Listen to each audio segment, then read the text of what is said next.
Lektion 1: Regentage. Hallo Anna, sieht aus, als ob es wieder regnet. Hallo John, ja, es hat den ganzen Tag geregnet. Ich hoffe, es hört bald auf. Ich werde nicht gern nass. Ich auch nicht. Aber Regen kann manchmal erfrischend sein. Das ist wahr. Es ist schön, das Geräusch von Regentropfen zu hören. Es ist auch eine gute Ausrede, drinnen zu bleiben und ein Buch zu lesen. Unbedingt. Ich liebe es mir an Regentagen mit einem guten Buch bequem zu machen. Es ist eine großartige Möglichkeit, sich zu entspannen und abzuschalten. Hast du irgendwelche Lieblingsaktivitäten an Regentagen? Ich schaue gerne Filme oder probiere in der Küche neue Rezepte aus. Das klingt lustig. Ich sollte auch versuchen, etwas Neues zu kochen. Es ist eine großartige Gelegenheit, mit verschiedenen Geschmacksrichtungen zu experimentieren. Apropos Aromen, wie wäre es mit einer warmen Tasse Tee an einem Regentag? Oh ja, eine Tasse Tee klingt perfekt für das Regenwetter. Es ist so beruhigend und beruhigend. Es hilft auf jeden Fall, die Stimmung an einem trüben Tag zu heben. Ich stimme zu. Es ist erstaunlich, wie Sie sich mit einer einfachen Tasse Tee besser fühlen können. Regentage können gemütlich und friedlich sein, wenn man sie umarmt. Du hast recht. Ich sollte lernen, den Regen mehr zu schätzen. Manchmal ist es schön, langsamer zu werden und die kleinen Dinge zu genießen. Das werde ich im Hinterkopf behalten. Danke für die Erinnerung. Lektion 2: Unterstützung und Ermutigung. Hallo Anna, könntest du mir einen Gefallen tun? Hallo John, natürlich. Was brauchst du? Ich habe morgen eine wichtige Präsentation. Kannst du mir einen Rat geben? Unbedingt. Ich helfe Ihnen gerne weiter. Wozu benötigen Sie Beratung? Ich möchte sicherstellen, dass meine Präsentation ansprechend und einprägsam ist. Das ist ein großartiges Ziel. Stellen Sie zunächst sicher, dass Sie eine klare Struktur haben. Wie sollte ich mit der Präsentation beginnen? Beginnen Sie mit einer fesselnden Eröffnung, die die Aufmerksamkeit des Publikums auf sich zieht. Irgendwelche Vorschläge für die Eröffnung? Sie könnten mit einer zum Nachdenken anregenden Frage oder einer interessanten Tatsache beginnen. Das klingt nach einer guten Idee. Was ist mit dem Hauptinhalt? Teilen Sie es in wichtige Punkte auf und unterstützen Sie sie mit Beispielen oder Daten. Ich werde sicherstellen, dass relevante Beispiele beigefügt werden. Wie wäre es mit Bildern? Visuelle Hilfsmittel können Ihre Präsentation verbessern. Verwenden Sie gegebenenfalls Diagramme oder Bilder. Guter Punkt. Ich bereite ein paar Bilder vor, um es fesselnder zu machen. Großartig! Und denken Sie daran, deutlich zu sprechen und Augenkontakt mit dem Publikum zu halten.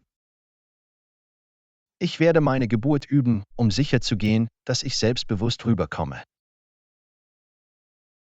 Das ist wichtig. Selbstvertrauen hilft, das Publikum bei der Stange zu halten. Danke für deinen Rat, Anna. Ich schätze Ihre Unterstützung.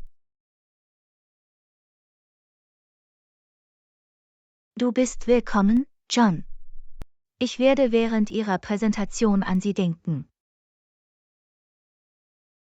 Das bedeutet mir sehr viel. Ihre Ermutigung gibt mir Selbstvertrauen. Du schaffst das, John. Sei einfach du selbst und zeige dein Fachwissen. Ich werde mein Bestes tun, um eine unvergessliche Präsentation zu halten. Nochmals vielen Dank, Anna. Kein Problem, John. Viel Glück. Ich weiß, du wirst es großartig machen. Ich lasse dich wissen, wie es läuft. Ich sage dir bald, Anna. Lektion 3: Respekt und Etikette. Hallo Anna, mir ist heute beim Warten in der Schlange etwas aufgefallen. Hallo John, was ist dir aufgefallen? Einige Leute drängten und stellten sich in die Reihe. Das ist nicht nett. Jeder sollte warten, bis er dran ist. Genau. Es ist wichtig, Respekt zu zeigen und die richtige Etikette zu befolgen. Ich könnte nicht mehr zustimmen. Es ist unfair anderen gegenüber, sich zu drängen und in eine Reihe zu treten. Es erzeugt ein Gefühl der Frustration und kann zu Konflikten führen. Absolut. Wir sollten andere so behandeln, wie wir behandelt werden möchten. Es ist ein Grundprinzip von Respekt und guten Manieren. Niemand mag es, wenn er geschubst wird oder wenn sein Platz in der Schlange eingenommen wird. Es ist wichtig, geduldig zu sein und zu warten, bis wir dran sind. Geduld ist in der Tat eine Tugend. Sie zeugt von Selbstbeherrschung und Rücksichtnahme auf andere. Und es hilft, ein friedliches und geordnetes Umfeld aufrechtzuerhalten. Das ist wahr. Es ist viel angenehmer, wenn sich alle an die Regeln halten. Außerdem ist es ein positives Beispiel, dem andere folgen können. Genau. Respektvolles Verhalten kann einen Dominoeffekt von Freundlichkeit hervorrufen. Es ist wichtig, sich daran zu erinnern, dass sich unser Handeln auf die Menschen um uns herum auswirkt. Ja, ein kleiner Akt des Respekts kann viel bewirken. Achten wir also auf unser Verhalten und behandeln wir andere mit Respekt. Einverstanden. Es ist ein einfacher, aber wirkungsvoller Weg, die Welt zu einem besseren Ort zu machen. Guter Punkt, Anna. Gehen wir mit gutem Beispiel voran und fördern wir Respekt in unserem täglichen Leben. Ich bin froh, dass wir auf derselben Seite sind, John. Zusammen können wir einen Unterschied machen. Absolut, Anna. Danke, dass du dieses wichtige Thema mit mir besprochen hast. Du bist willkommen, John. Es ist immer eine Freude, bedeutungsvolle Gespräche mit Ihnen zu führen. Ebenso, Anna. Passen Sie auf sich auf und lassen Sie uns weiterhin Freundlichkeit und Respekt verbreiten. Lektion 4: Pläne schmieden. Hallo Anna, ich habe eine Idee für das Wochenende. Willst du es hören? Hallo John, klar. Ich bin ganz Ohr. Was ist deine Idee? Wie wäre es mit einer Wanderung in den Bergen? Das klingt nach einem großartigen Plan. Ich liebe es, Zeit im Freien zu verbringen. Es wird eine schöne Art sein, unseren Tag inmitten der Natur zu verbringen. Ich stimme zu. Atmen Sie die frische Luft ein und genießen Sie die malerische Aussicht. Wir können ein Picknick einpacken und inmitten der wunderschönen Landschaft zum Mittag essen. Das klingt entzückend. Ich bereite ein paar Sandwiches und Snacks zu. Perfekt. Wir können einen schönen Ort finden, um uns zu entspannen und unser Essen zu genießen.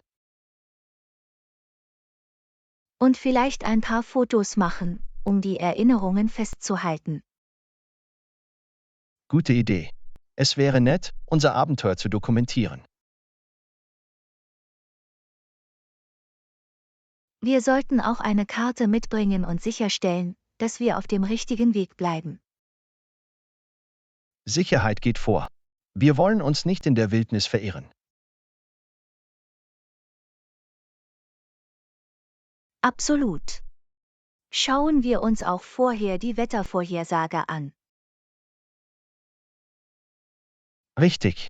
Wir sollten auf alle Wetteränderungen vorbereitet sein. Es wird eine unterhaltsame und erfrischende Art sein, dem Trubel der Stadt zu entfliehen.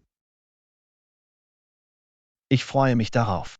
Die Natur hat eine Art, die Seele zu verjüngen. Das tut es auf jeden Fall.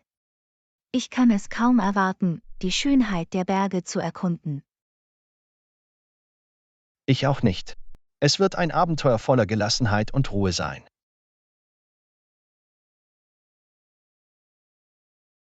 Klingt nach der perfekten Art, neue Energie zu tanken und die Wunder der Natur zu genießen. Ich freue mich, dass du an Bord bist, Anna. Es wird ein unvergesslicher Tag zusammen. Absolut, John. Machen wir das Beste daraus und schaffen wir bleibende Erinnerungen.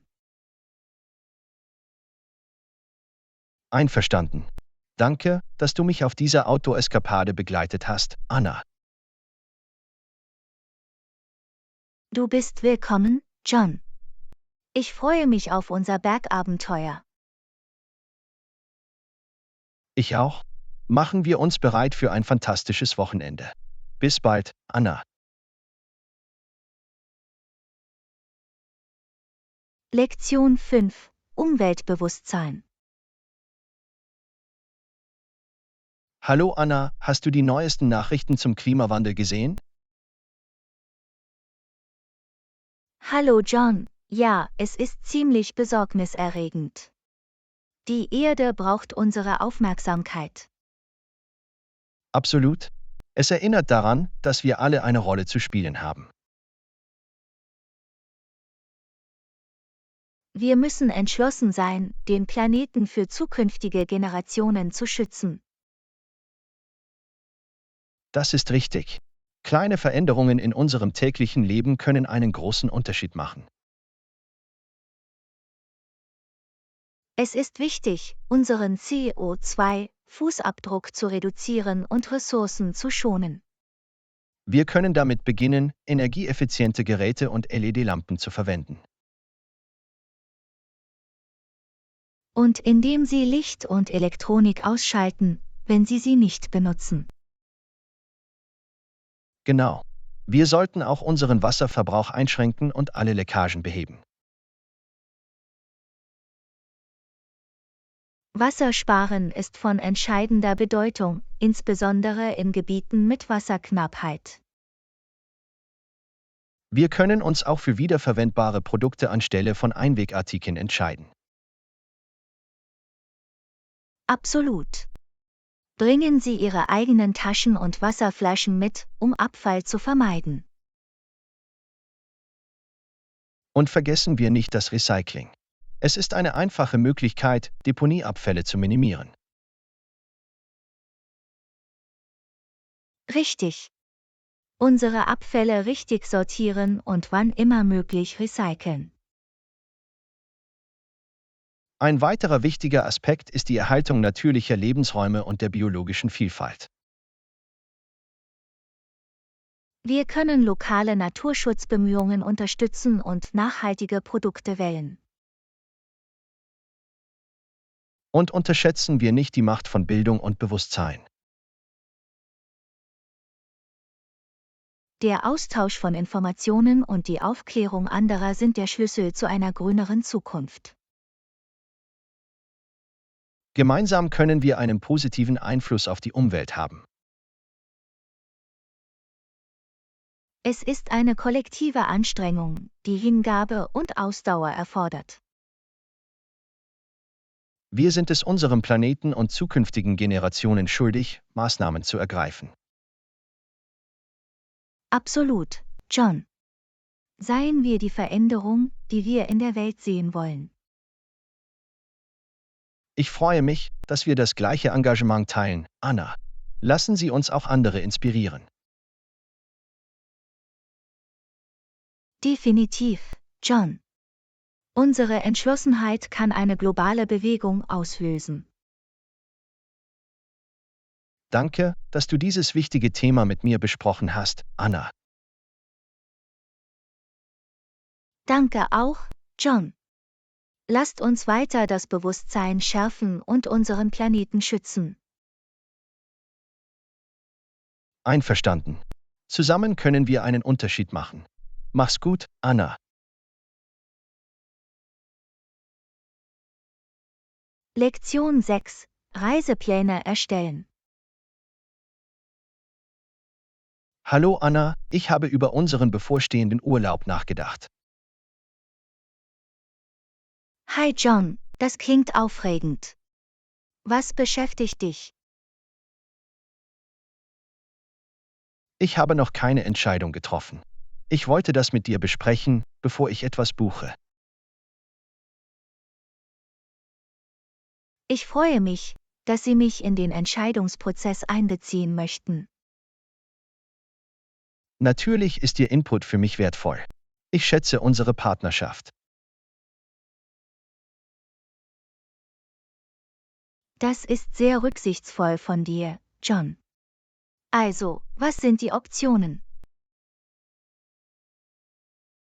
Nun, ich dachte, wir könnten entweder an den Strand gehen oder eine historische Stadt besuchen.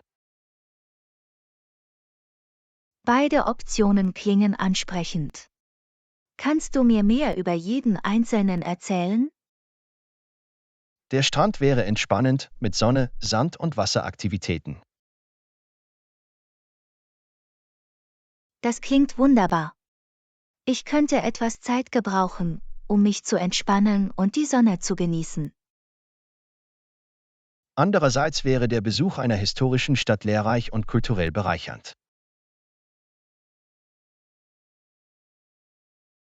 Ich liebe es, etwas über Geschichte zu lernen und neue Orte zu erkunden. Es wäre eine großartige Gelegenheit. Das ist wahr. Wir könnten Museen besuchen, durch alte Straßen spazieren und in die lokale Kultur eintauchen. Ich tendiere zur historischen Stadt, bin aber offen dafür, mehr über die Strandoption zu erfahren. Ich verstehe. Lassen Sie uns die Vor- und Nachteile der einzelnen Destinationen abwägen. Das klingt nach einem guten Ansatz. Wir können Faktoren wie Wetter, Kosten und verfügbare Aktivitäten berücksichtigen. Absolut. Wir sollten auch über die Reisedistanz und etwaige Reisebeschränkungen nachdenken.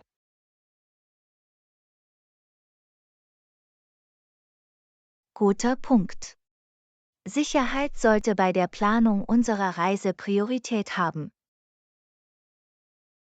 Sobald wir mehr Informationen gesammelt haben, können wir gemeinsam eine fundierte Entscheidung treffen.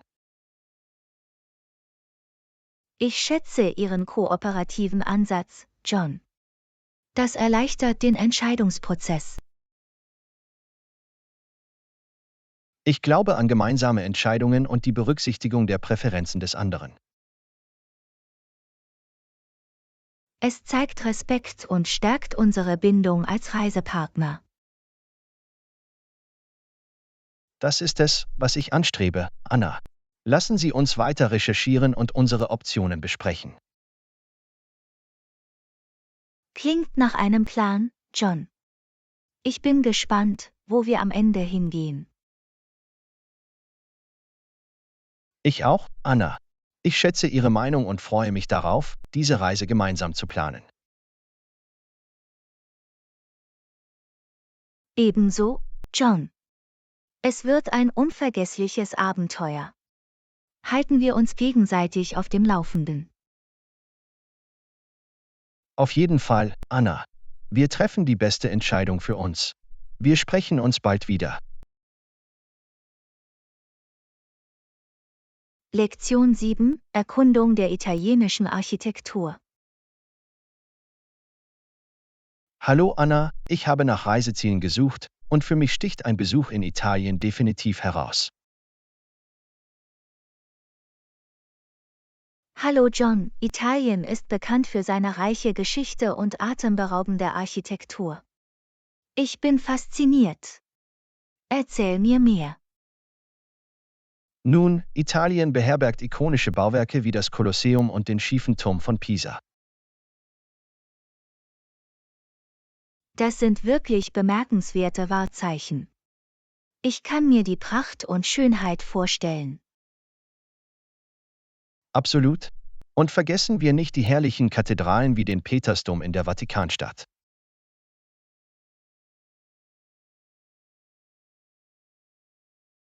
Die Architektur dieser religiösen Gebäude ist beeindruckend.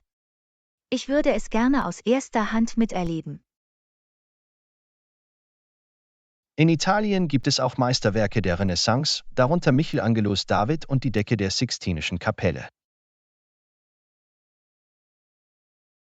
Die Kunstfertigkeit und Liebe zum Detail dieser Werke sind beispiellos. Es wäre ein Traum, sie zu sehen.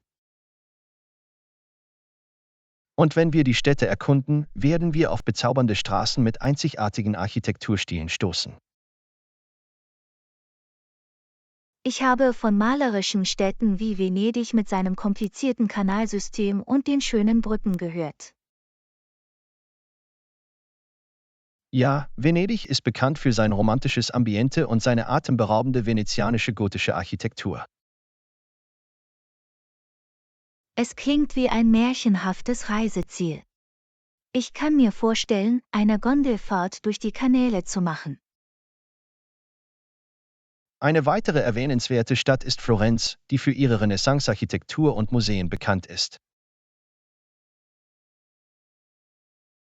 Florence steht auf meiner Bucketlist. Ich möchte den Dom und die Brücke Ponte Vecchio sehen. Es wäre eine architektonische Augenweide. Die Mischung aus Geschichte und Schönheit ist faszinierend. Ich stimme zu, John. Es ist faszinierend, wie Architektur die Kultur und das Erbe eines Ortes widerspiegelt. Absolut. Italiens architektonische Wunder sind ein Beweis für menschliche Kreativität und Einfallsreichtum. Ich bin überzeugt, John. Lassen Sie uns mit der Planung unserer Reise beginnen, um Italiens architektonische Schätze zu erkunden. Das klingt fantastisch, Anna. Wir werden in die Geschichte eintauchen und die architektonischen Wunder bestaunen.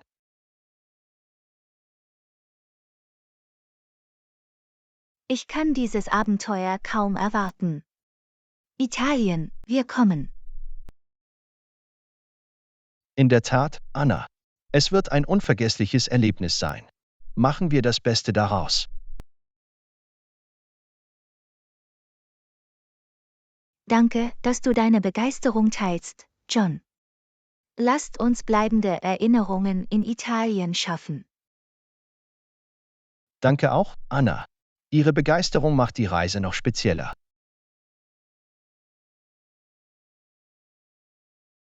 Lektion 8: Erkundung der Aktivitätsoptionen.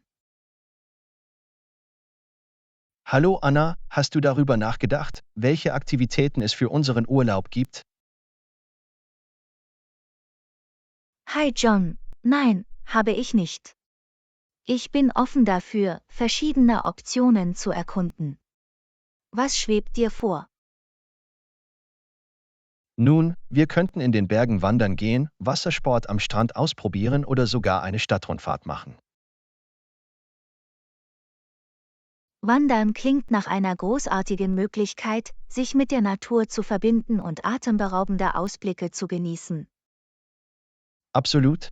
Es ist eine Gelegenheit, uns körperlich herauszufordern und versteckte Juwelen in der Wildnis zu entdecken.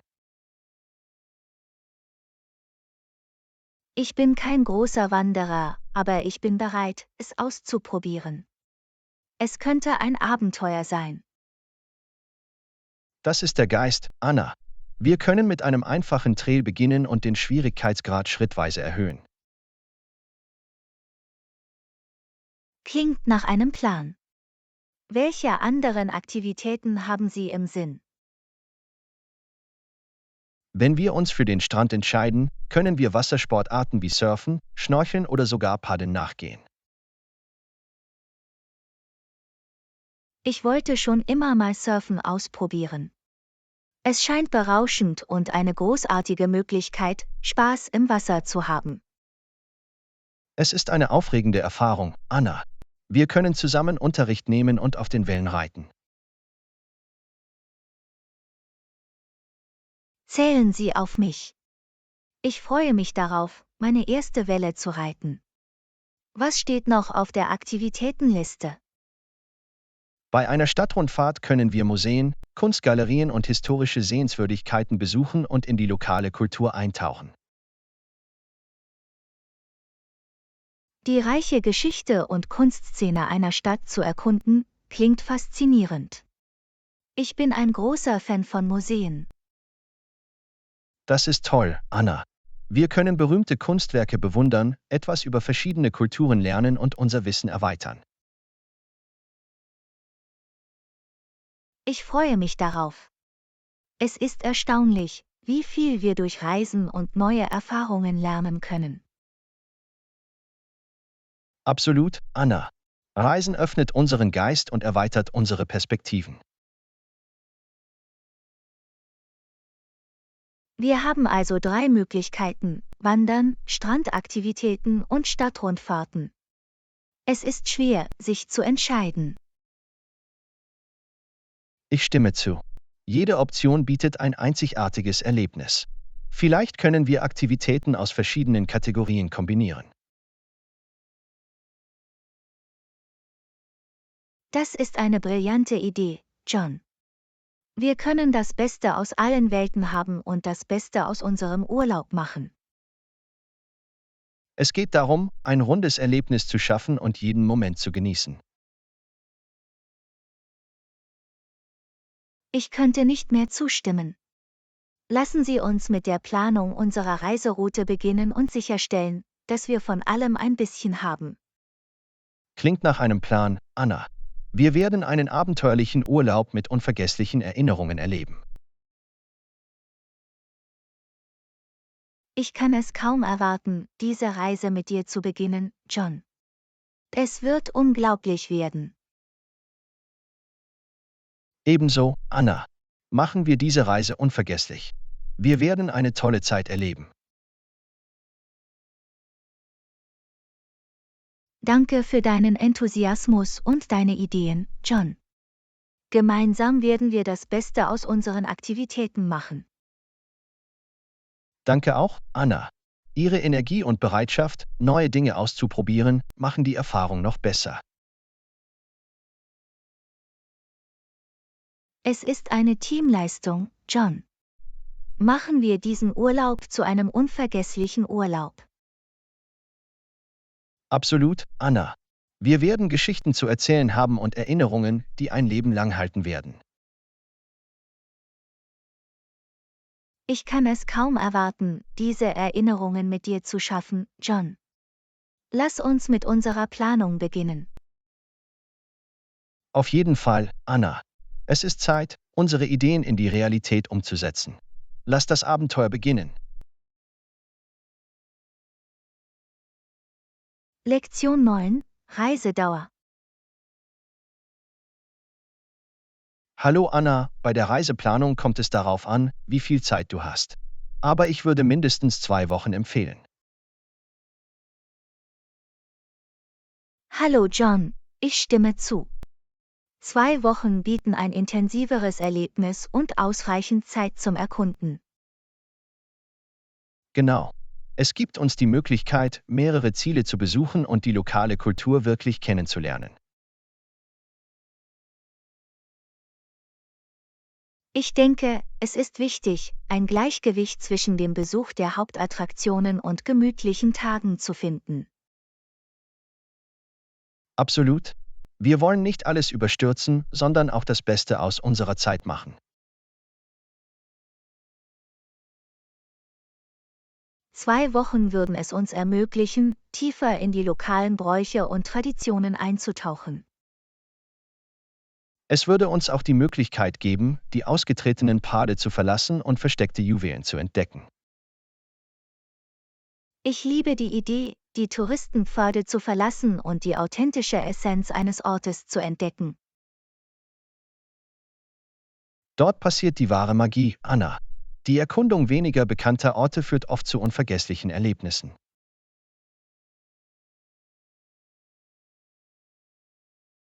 2 Wochen würden uns auch genug Zeit geben, um uns während unseres Urlaubs zu entspannen und zu regenerieren. Stimmt. Es ist wichtig, Ausfallzeiten zu haben und sich nicht von einem vollen Reiseplan überwältigt zu fühlen. Wir können Tage verbringen, die gemütlichen Spaziergängen gewidmet sind, lokale Küche genießen oder einfach nur am Strand entspannen. Das klingt perfekt, Anna. Wir brauchen Momente, um langsamer zu werden und die Schönheit unserer Umgebung zu genießen. Und mit 2 Wochen können wir Tagesausflüge oder Ausflüge zu nahegelegenen Sehenswürdigkeiten planen, ohne uns überstürzt zu fühlen. Genau. Es gibt uns die Flexibilität, spontane Entscheidungen zu treffen und die Umgebung unseres Basisstandorts zu erkunden. 2 Wochen scheinen die ideale Dauer für ein erfüllendes und abgerundetes Reiseerlebnis zu sein. Ich könnte nicht mehr zustimmen, Anna. Es stellt ein Gleichgewicht zwischen Abenteuer, Entspannung und kulturellem Eintauchen her. Es ist wichtig, das Beste aus unserer Zeit zu machen und während unseres Urlaubs bleibende Erinnerungen zu schaffen. Absolut, Anna. 2 Wochen werden es uns ermöglichen, genau das zu tun und das Beste aus jedem Moment herauszuholen. Ich freue mich, diese Reise mit dir zu beginnen, John. Es wird ein unglaubliches Abenteuer. Ebenso, Anna. Machen wir das Beste aus unseren 2 Wochen und schaffen wir Erinnerungen, die ein Leben lang halten. Vielen Dank für Ihre Einblicke und Empfehlungen, John. Ich schätze Ihre durchdachte Herangehensweise an Reisen. Danke auch, Anna. Ihr Enthusiasmus und Ihre Entdeckungsbereitschaft machen die Reise noch aufregender. Es ist eine Teamleistung, John. Zusammen werden wir diese Reise unvergesslich machen.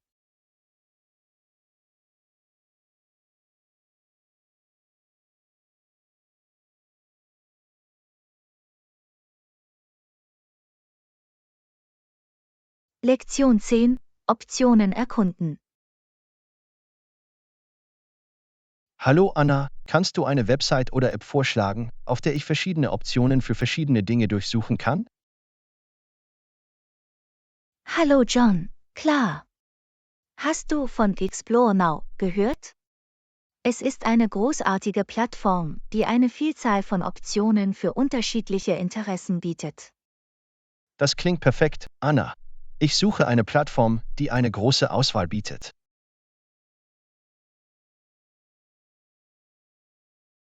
Explore Now hat Kategorien wie Reisen, Essen, Unterhaltung und mehr. In jeder Kategorie können Sie verschiedene Optionen erkunden. Das ist genau das, was ich brauche. Ich möchte verschiedene Optionen durchsuchen und vergleichen, bevor ich eine Entscheidung treffe. Mit Explore Now können Sie Bewertungen lesen, Fotos ansehen und sogar die Verfügbarkeit bestimmter Aktivitäten oder Dienste überprüfen. Das ist praktisch. Es ist wichtig, alle notwendigen Informationen zur Hand zu haben, bevor Sie eine Entscheidung treffen. Absolut. Explore Now hat auch eine benutzerfreundliche Oberfläche, die es einfach macht, zu navigieren und zu finden, was Sie suchen. Das ist toll zu hören. Benutzerfreundliche Plattformen machen das Surfen viel angenehmer.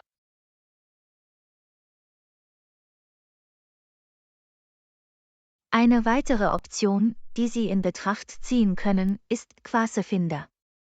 Es bietet eine kuratierte Liste von Optionen für verschiedene Einstellungen. Das klingt interessant. Manchmal ist es überwältigend, zu viele Optionen zu haben, daher kann eine kuratierte Liste hilfreich sein. Genau. Quasefinder spart Ihnen Zeit, indem es die Optionen anhand Ihrer Präferenzen eingrenzt. Das ist genau das, was ich brauche. Es kann zeitaufwendig sein, unzählige Optionen selbst zu durchsuchen. Quasefinder bietet auch personalisierte Empfehlungen, die auf Ihren früheren Entscheidungen und Interessen basieren. Das ist ein großartiges Feature. Es hilft, neue Dinge zu entdecken, die meinen Vorlieben entsprechen. Eine weitere Option, die Sie möglicherweise nützlich finden, ist Browserall. Es ist eine umfassende Plattform, die eine Vielzahl von Kategorien abdeckt. Das klingt vielversprechend. Der Zugriff auf eine Vielzahl von Kategorien stellt sicher, dass ich Optionen für unterschiedliche Bedürfnisse finden kann. Mit Browserall können Sie Ihre Suche nach Standort, Preisklasse und Nutzerbewertungen filtern. Das ist fantastisch. Filteroptionen machen es einfacher, genau das zu finden, wonach ich innerhalb meiner gewünschten Kriterien suche. Darüber hinaus bietet Browserall detaillierte Beschreibungen und häufig aktualisierte Informationen für jede Option. Das ist wichtig. Genaue und aktuelle Informationen helfen dabei, fundierte Entscheidungen zu treffen. Absolut. Es ist immer gut, zuverlässige Informationen zu haben, wenn Sie verschiedene Optionen erkunden. Danke für diese Vorschläge, Anna. Explore Now, Quasefinder und Browserall scheinen großartige Plattformen zu sein, um meine Surfreise zu beginnen. Du bist willkommen, John. Ich freue mich, dass ich helfen konnte. Viel Spaß beim Erkunden und ich hoffe, du findest genau das, was du suchst. Danke, Anna. Ich freue mich darauf, in diese Plattformen einzutauchen und eine Welt voller Optionen zu entdecken. Viel Spaß und viel Spaß beim Stöbern, John. Ich bin sicher, Sie werden etwas finden, das Ihr Interesse weckt. Ich schätze deine Unterstützung, Anna. Ich werde meine Entdeckungen auf jeden Fall mit Ihnen teilen. Ich freue mich darauf, von Ihren Ergebnissen zu hören, John. Viel Spaß beim Stöbern. Danke, Anna. Ich halte dich auf dem Laufenden. Auf die Suche nach den perfekten Optionen. Lektion 11: Die perfekte Sonnenbrille finden. Hallo Anna, ich denke, es ist an der Zeit, die perfekte Sonnenbrille für die kommenden Sonnentage zu finden. Hallo John, ich stimme zu. Eine gute Sonnenbrille ist nicht nur stylisch, sondern schützt auch unsere Augen vor schädlichen UV-Strahlen. Auf jeden Fall. Haben Sie Vorschläge, wo wir mit der Suche nach der perfekten Sonnenbrille beginnen können? Nun, wir können damit beginnen, einige lokale Brillengeschäfte zu besuchen. Sie haben normalerweise eine große Auswahl zur Auswahl. Das klingt nach einer guten Idee. Das Anprobieren verschiedener Paare hilft uns dabei, die perfekte Passform und den perfekten Stil zu finden. Wir können auch Online-Händler überprüfen. Sie haben oft eine größere Auswahl und bieten eine bequeme Lieferung nach Hause. Online-Shopping kann bequem sein, insbesondere wenn wir bestimmte Präferenzen berücksichtigen. Absolut.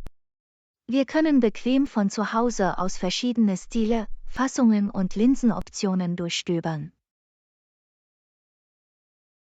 Das ist wahr. Ich suche eine Sonnenbrille mit polarisierten Gläsern, um Blendung zu reduzieren und die Sichtbarkeit zu verbessern. Polarisierte Gläser eignen sich hervorragend für Outdoor-Aktivitäten. Sie bieten klarere Sicht und besseren Schutz. Genau. Es ist wichtig, auch die Linsenfarbe zu berücksichtigen. Verschiedene Farben bieten unterschiedliche Kontraste und Lichtdurchlässigkeit.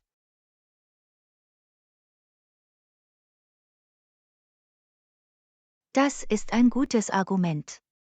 Wir können eine Linsenfarbe wählen, die zu unserem persönlichen Stil passt und unsere Sicht verbessert. Ich interessiere mich auch für Sonnenbrillen mit UV-Schutz. Es ist wichtig, unsere Augen vor schädlichen Strahlen zu schützen. UV-Schutz ist entscheidend für die Gesundheit der Augen.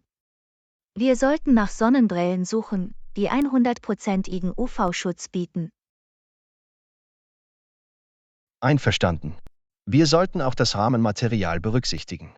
Ich bevorzuge leichte und langlebige Optionen wie Titan oder Acetat. Das Rahmenmaterial beeinträchtigt den Komfort und die Haltbarkeit. Es ist wichtig, ein Material zu finden, das unseren Vorlieben und Bedürfnissen entspricht. Ich denke, wir sollten auch die Form der Sonnenbrille berücksichtigen. Verschiedene Gesichtsformen passen besser zu bestimmten Stilen. Das ist wahr. Wir können zwischen Aviators, Wayfarers, Cat-Eye und vielen anderen Stilen wählen, die unsere Gesichtszüge ergänzen. Es wäre hilfreich, verschiedene Formen anzuprobieren, um herauszufinden, welche am besten zu uns passen. Absolut. Wenn wir verschiedene Stile anprobieren, bekommen wir eine bessere Vorstellung davon, was an uns gut aussieht. Ich freue mich darauf, die perfekte Sonnenbrille zu finden, die nicht nur unsere Augen schützt, sondern auch ein modisches Statement abgibt. Ich auch, John. Machen wir es zu einer unterhaltsamen und angenehmen Erfahrung. Wir werden die perfekte Sonnenbrille finden, da bin ich mir sicher, dass wir das tun werden. Daran habe ich keinen Zweifel, Anna. Mit unserer Liebe zum Detail und unseren Stilvorlieben finden wir das ideale Paar. Machen wir es zu einer Priorität und nehmen wir uns etwas Zeit, um verschiedene Optionen zu erkunden. Die perfekte Sonnenbrille wartet auf uns. Absolut, Anna. Begeben wir uns auf die Suche nach Sonnenbrillen und setzen ein stilvolles Statement ab und schützen gleichzeitig unsere Augen. Ich freue mich darauf, John. Ich freue mich darauf, die perfekte Sonnenbrille zu finden, die sowohl unsere Vision als auch unseren Stil unterstreicht. Prost darauf, Anna. Lass die Suche nach der perfekten Sonnenbrille beginnen. Lektion 12, Kunstgalerie. Hallo Anna, ich habe eine neue Ausstellung in der Kunstgalerie gefunden. Das klingt nach einem Plan. Um wie viel Uhr sollten wir gehen? Hallöchen. In die Kunstgalerie zu gehen klingt aufregend. Wie wäre es, wenn wir uns dort um 3 Uhr nachmittags treffen? 3 Uhr funktioniert für mich. Ich markiere es in meinem Kalender. Sollen wir eine Tasse Kaffee trinken, bevor wir die Ausstellung erkunden?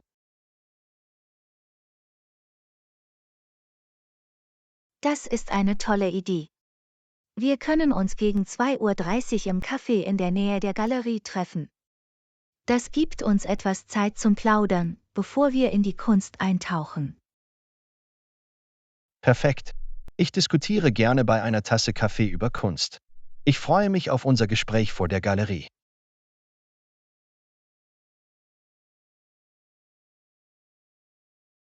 Ich auch, John. Es ist immer interessant, verschiedene Perspektiven und Interpretationen zu hören. Absolut. Kunst hat die Möglichkeit, bedeutungsvolle Gespräche und Verbindungen anzuregen. Das tut es in der Tat. Ich bin neugierig auf das Thema der Ausstellung. Haben Sie irgendwelche Informationen dazu? Ja, es ist eine Ausstellung zeitgenössischer Kunst, die sich auf ökologische Nachhaltigkeit und Klimawandel konzentriert. Das ist ein aktuelles und wichtiges Thema. Ich bin fasziniert zu sehen, wie Künstler ihre Ansichten zu diesen Themen äußern. Das gleiche hier. Kunst hat eine einzigartige Art, das Bewusstsein zu schärfen und zum Nachdenken anzuregen. Es ist faszinierend, wie Kunst Botschaften und Emotionen vermitteln kann, die Worte manchmal nur schwer ausdrücken können. Ich könnte nicht mehr zustimmen, Anna. Deshalb finde ich Kunst so faszinierend und zum Nachdenken anregend. Ich freue mich, dass wir die gleiche Wertschätzung für Kunst teilen. Das wird unseren Galeriebesuch noch angenehmer machen. Auf jeden Fall. Das gemeinsame Erkunden von Kunst verleiht dem Erlebnis eine weitere Tiefe. Ich schlage auch vor, dass wir uns Zeit nehmen, während wir die Ausstellung durchgehen. Es ist wichtig, jedes Kunstwerk in sich aufzunehmen und zu schätzen. Ich stimme voll und ganz zu. Ein Hetzen durch die Galerie würde die Wirkung der Kunstwerke verringern. Erlauben wir uns, voll präsent zu sein und in die künstlerische Reise einzutauchen. Das klingt nach einem Plan, Anna. Wir nehmen uns Zeit und lassen die Kunst auf ihre ganz eigene Art zu uns sprechen. Ich freue mich über unseren Galeriebesuch. Es wird ein wunderbarer Nachmittag voller Kunst und Unterhaltung. Ich teile deine Begeisterung, Anna. Es sind Momente wie diese, die das Leben lebendiger und erfüllender machen. Absolut. Nutzen wir die Gelegenheit, Kunst zu erleben und uns auf einer tieferen Ebene zu verbinden. Ich kann unseren kunstvollen Nachmittag kaum erwarten. Danke, dass du diesen Plan vorgeschlagen hast, Anna. Du bist willkommen, John.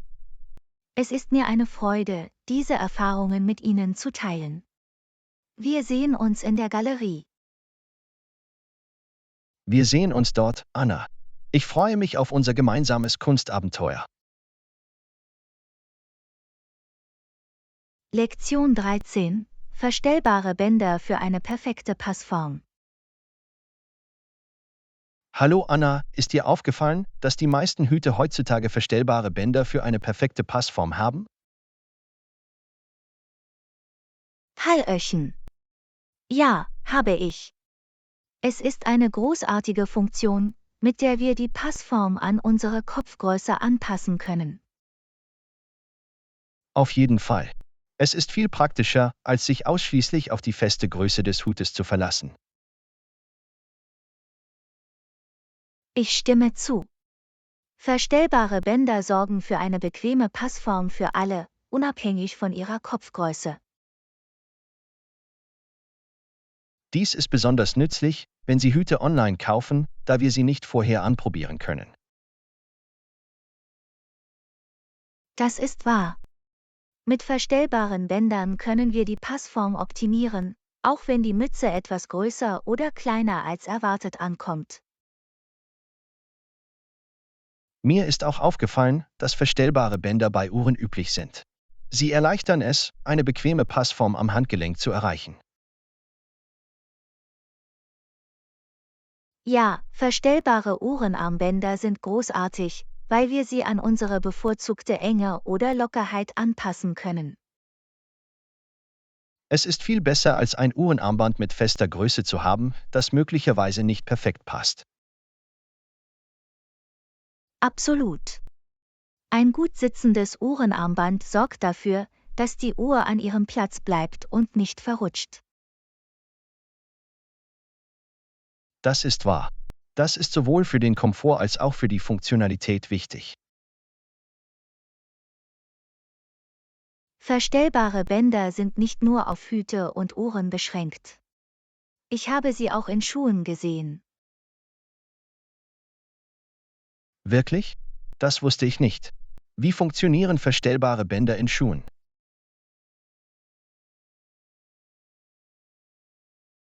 Bei einigen Schuhen verwenden sie verstellbare Riemen oder Schnürsenkel, mit denen wir die Passform nach Bedarf festziehen oder lockern können. Das ist interessant. Das muss für Menschen mit unterschiedlichen Fußbreiten oder Bogenhöhen hilfreich sein. Genau. Es bietet mehr Flexibilität und sorgt für eine bessere Passform für verschiedene Fußformen. Verstellbare Bänder scheinen eine praktische Lösung zu sein, um in vielen verschiedenen Produkten eine perfekte Passform zu erzielen. Sie machen unser Leben definitiv einfacher und komfortabler. Es ist ein kleines, aber bedeutendes Feature. Ich stimme zu, Anna. Es ist erstaunlich, wie so einfache Innovationen unser Gesamterlebnis erheblich verbessern können. Absolut. Es zeigt, dass durchdachtes Design einen großen Unterschied machen kann. Ich werde in Zukunft auf jeden Fall nach Produkten mit verstellbaren Bändern suchen. Sie bieten Vielseitigkeit und eine bessere Passform. Das klingt nach einem Plan, John. Es lohnt sich immer, den Komfort und die Einstellbarkeit der Produkte, die wir kaufen, in Betracht zu ziehen. Ich könnte nicht mehr zustimmen, Anna. Lassen Sie uns den Komfort und die perfekte Passform genießen, die verstellbare Bänder bieten. Absolut, John.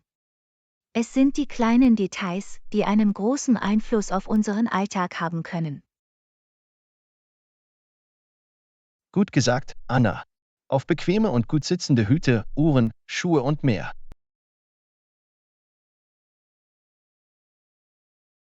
Lektion 15: Fähigkeiten und Lieblingskünstler schätzen. Hallo Anna, hast du die neueste Aufführung dieses Zauberers gesehen? Nicht wirklich mein Ding, aber ich schätze seine Fähigkeiten.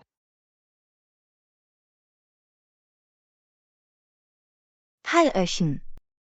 Ich habe es noch nicht gesehen, aber ich habe großartige Dinge über seine Zaubertricks gehört. Fair genug, wenn es nicht deine Präferenz ist. Ja, Zaubershows fesseln mich normalerweise nicht, aber ich kann die Hingabe und das Talent bewundern, die man braucht, um sie aufzuführen. Absolut. Es ist beeindruckend, wie Zauberer Illusionen erzeugen und uns in Ehrfurcht versetzen können. Also, wer ist dein Lieblingskünstler oder Performer? Jemand, der dich wirklich fasziniert? Das ist eine schwierige Frage. Es gibt so viele talentierte Künstler da draußen. Aber wenn ich mich entscheiden müsste, würde ich sagen, mein Favorit ist eine zeitgenössische Tänzerin namens Mia. Oh, ich habe von Mia gehört. Ihre Auftritte sind bekannt für ihre Anmut und emotionale Tiefe. Ja, genau. Ihre Fähigkeit, Emotionen durch Bewegung zu vermitteln, ist außergewöhnlich. Es ist faszinierend, wie verschiedene Kunstformen in uns so starke Emotionen hervorrufen können. Auf jeden Fall. Jeder Künstler bringt seine eigene Perspektive und seinen eigenen Stil mit, und es ist unglaublich, ihre Kreativität zu erleben. Ich stimme zu. Kunst verbindet Menschen und berührt ihre Herzen.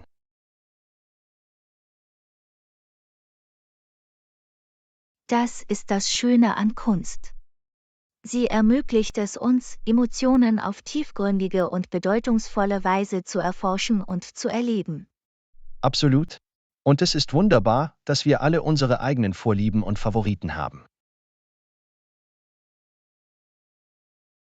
Ja, unsere Vorlieben verleihen der Kunstwelt Vielfalt und Reichtum. Also, gibt es neben Mia noch andere Künstler oder Interpreten, die einen bleibenden Eindruck bei dir hinterlassen haben? Oh, auf jeden Fall. Ich bewundere die Arbeit eines klassischen Pianisten namens Alexander. Seine Auftritte sind atemberaubend. Ich habe auch von ihm gehört. Seine Klavierfähigkeiten sind außergewöhnlich und er bringt so viel Leidenschaft in seine Musik ein. Ja, seine Auftritte haben die Kraft, einen in eine andere Welt zu entführen.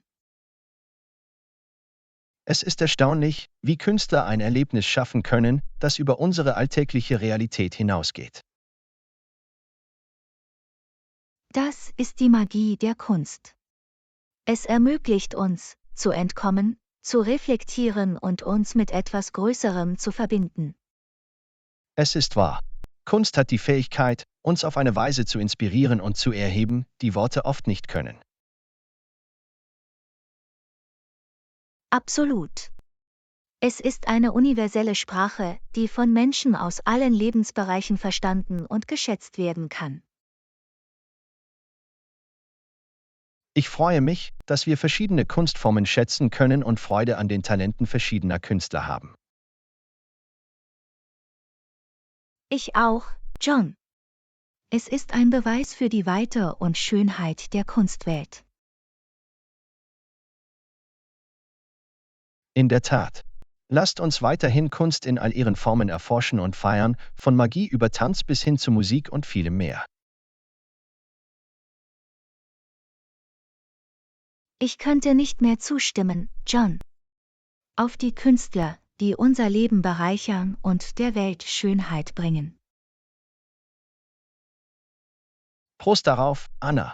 Mögen wir immer Inspiration und Freude in der Kunst finden, die uns umgibt.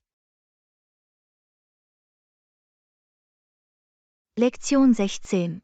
Wahl zwischen einem Laptop und einem Tablet.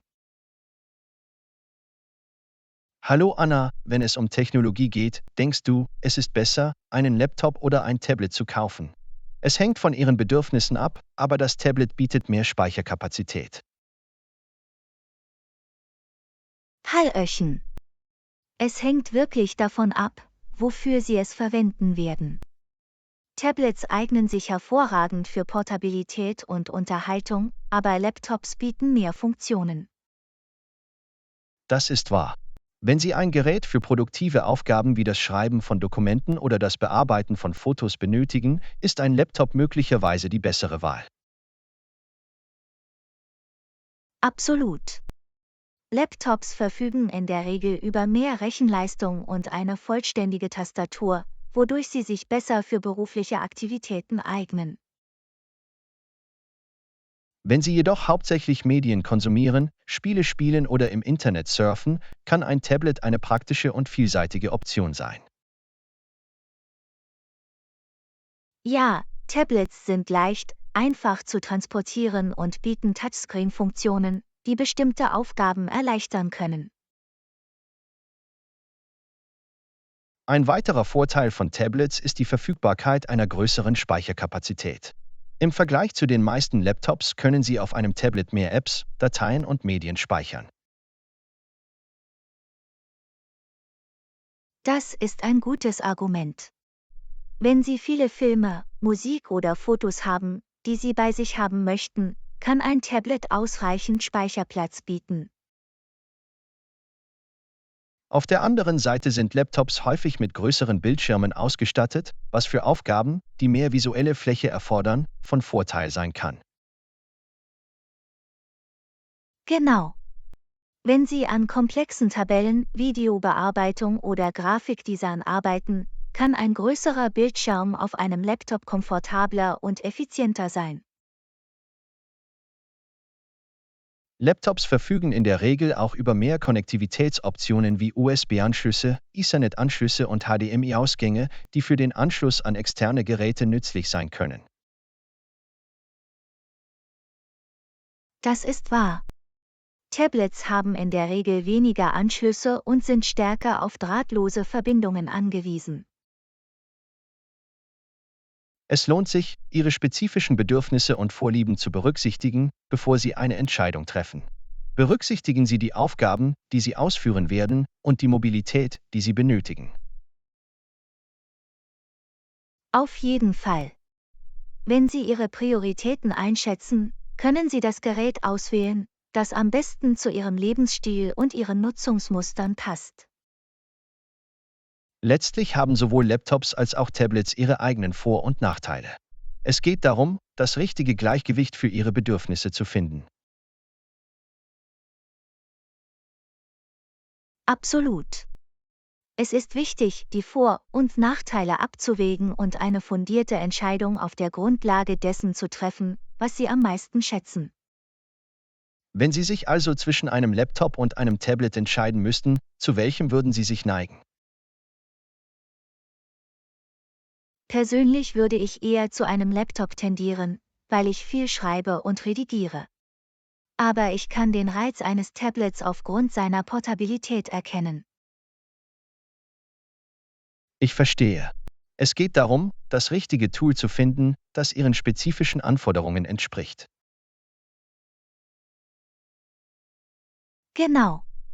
Und die Technologie entwickelt sich ständig weiter, daher ist es gut, auf dem Laufenden zu bleiben und die neuesten verfügbaren Optionen zu erkunden.